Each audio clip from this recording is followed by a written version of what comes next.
சுகப்பிரசவம் நடக்க சொல்ல வேண்டிய மந்திரம் என்ன தெரியுமா? இந்த ஸ்லோகத்தை திருச்சி மலைக்கோட்டை ஸ்ரீதாயுமானவரை நினைத்து தினமும் 3 முறை சொல்லி வந்தால் கர்ப்பிணி பெண்களுக்கு சுகப்பிரசவம் நிகழும். திருச்சி மலைக்கோட்டையில் இடைக்கோவிலின் மூலவரான செவ்வந்திநாதர் செட்டி பெண்ணுக்கு அவளது தாய் உருவில் வந்து பிரசவம் பார்த்தது தாயுமானவர் ஆனார்.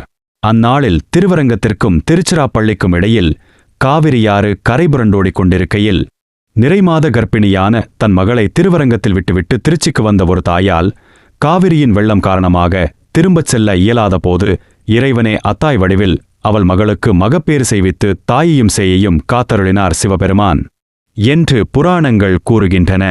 மந்திரம்: ஹே சங்கர ஸ்மரஹர பிரமாதி நாத மன்னாத சாமிய சசிச்சூடஹர திரிசூலின் சம்போ சுகப்பிரசவகிருத்பவமே தயாளோ ஸ்ரீமாத்ருபூத சிவபாலயமாம் நமஸ்தே.